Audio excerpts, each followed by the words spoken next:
Good evening. My name is Manohar, and I am recording this video from Tirupati.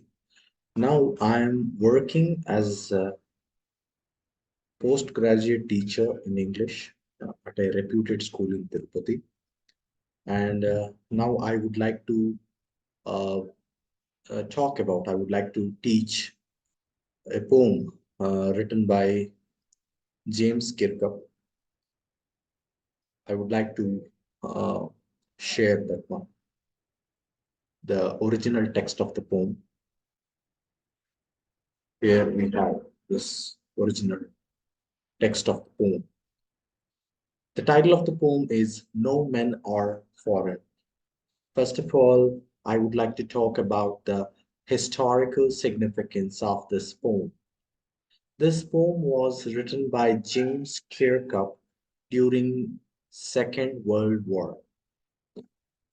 He had a purpose to write this poem. We can understand from the title itself that what the poet would like to convey. No men are foreign. Here we have many kinds of identities in terms of nationality, religion, caste, creed, and rest of other things. But humans are the same. And the poet stresses the same in this poem. I would like to read the original text of the poem and let us know how the poet conveys his message about universal brotherhood. The poem opens like this. Remember, no men are strange, no countries foreign. Beneath all uniforms, a single body breathes like ours. The land our brothers walk upon is earth like this, in which we all shall lie. In the opening stanza itself, he stresses the point, the same, the title. No men are strange, no countries foreign. Here, as I told you earlier, this is related to the war. I mean, what can be the result of any war? Massive destruction. People cannot live in peace. But here, the poet tries to convey the message of peace and tranquility among humans, which is the need of hour. And here in this poem, no men are strange, no country is foreign, because it is essential for all humans to eradicate all kinds of limitations. I am proud to be an Indian, but many countries are there, and I may consider others as strange. Here, James Kirkup conveys this kind of message. No men are foreign. I mean, the war begins between two different countries. That's why he tries to tell this message. As I told you already, it has a historical setting. Post Second World War, James Kirkup wrote this poem. And here, in the second line, beneath all uniforms, a single body breathes. Beneath all the uniforms. Here, uniforms, what does, uniform, what do it mean? What do it mean? What does it mean? Uniforms means we represent our countries, we represent our culture, we wear many kinds of uniforms. In the case of Indian military system, it can be army, or navy force, or air force. They wear different kinds of uniforms representing the sovereignty of our country. even our Indian flags, which has tricolor. Here, uniforms represent the identities of people from many countries. People here in particularly people, here it refers to army personnel who fight for their countries. Army personnel from different countries fight for their countries. Here, beneath all uniform, a single body breathes. Humans remain the same wherever we go. That's why a single body breathes. I mean, the human identities, characteristic features of humans are the same. There is no differentiation in this. In the second poem, it tries to convey this message. Single body breeds, all humans are the same. Like ours, the land of our brothers, the land our brothers walk upon. Here, he stresses the need of universal brotherhood. What does it imply? I mean, our brothers, our brothers, not based on the limitations of our border. When it comes to India, our country, what is the limitation of our country in terms of geographical area from Kashmir to Kanyakumari?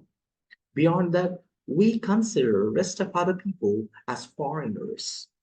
Even people of Nepal or Bhutan or Bangladesh, Sri Lanka, those people, we consider them as foreigners. But here, James Kirkup tells that, like ours, the land our brothers walk upon is earth like this. This is also the same earth, but we have decided to call it as our country, but the land remains the same.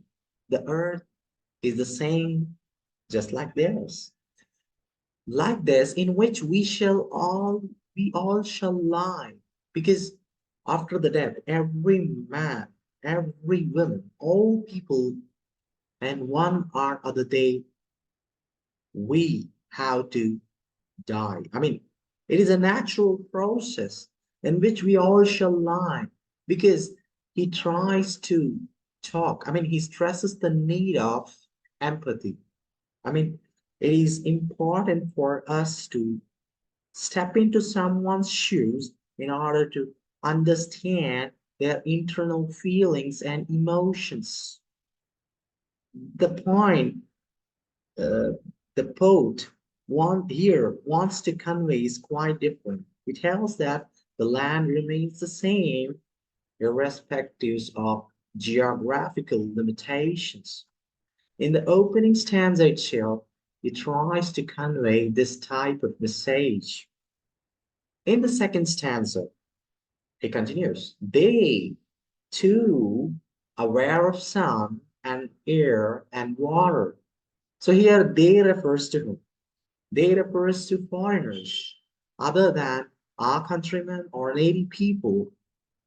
They too aware of sun and air and water. How we feel in our country like that, foreigners, external people. Here, external people, in what sense I would like to tell you here is external people means foreigners who do not belong to our country in terms of geographical area. That's why we can understand this one. Are fed by peaceful harvests, by war's long winters toil. Here, they are also um, just like us. They are also people just like us. They are fed by peaceful harvests. Here, harvest, agricultural activities. We can yield agricultural products and crops when everything is all right. When there is no war, when there is peace, then only we can expect the fruitful outcomes everywhere. The result will be the best when peace remains everywhere. But if there is a war, we cannot see such kind of things. So here are fed by peaceful forests, by war's long winter storm. Here he talks about hungry, starvation. What people require is not the war, but food. But because of war, people cannot cultivate their agricultural lands. They cannot produce the expected product, I mean, agricultural product. What about food items? That's why war creates hunger, it creates starvation and poverty. So in this second line of the second stanza, he talks about the bad result of a war. And in the third line, their hands are ours. And in their lines, we read, from our hands, we do many tasks. In day to day of our life, we do many kinds of works. In the same manner, they also do many works. Their hands are ours. We have to understand the importance of the integral parts of humans. The two hands. The two hands are not to kill others, but to do labor. That's what the poet stresses here in this line. A labor not different from our own. Even in our daily life, we do many kinds of works like that. In the same manner, even foreigners, or what we so call, they also do such kind of works in their daily lives.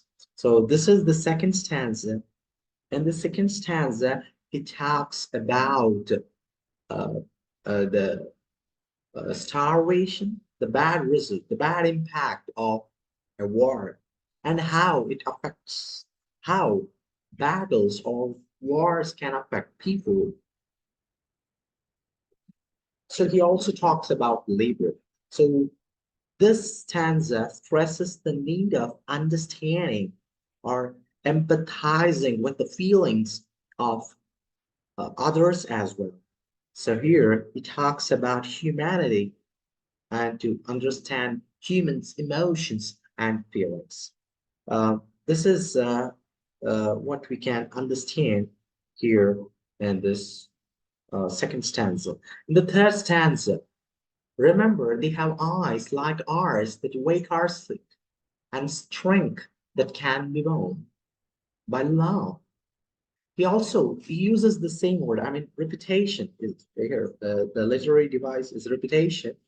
Remember, they have eyes like ours that wake our sleep. I mean, just like us, they are also humans. Why we should not understand them? Why we need to kill them by considering them as foreigners? There is no such thing. It tells like that. They have eyes like ours that wake our sleep and strength that can be won by love. Here he talks about the love or having trust, which is very important. But here we try to win others not by force, not by love, but by force. He denies, I mean, he does not want to acknowledge this. The poet does not entertain this one here. And strength that can be won by love, according to the poet, only by love people can be won. In every land is common life. So in day-to-day our life, in how we perform our daily activities, how do we do our daily course, in the same manner, other people do the same. In every land is common life that all can recognize and understand. It is very important for us to understand and to recognize this and how the day-to-day life, I mean, it remains the same. It is quite common. So what we will what we have to understand here is the importance of human life and having the emotions of humanity, true feelings of humanity. That's why the title of the poem is No Men Are Foreign. So, in the first three stanzas, we can understand so many things about this poem. Uh, thank you. Thank you so much for listening. Because of time and the length of the video, uh, I would like to talk about three stanzas as of now. Thank you so much for listening.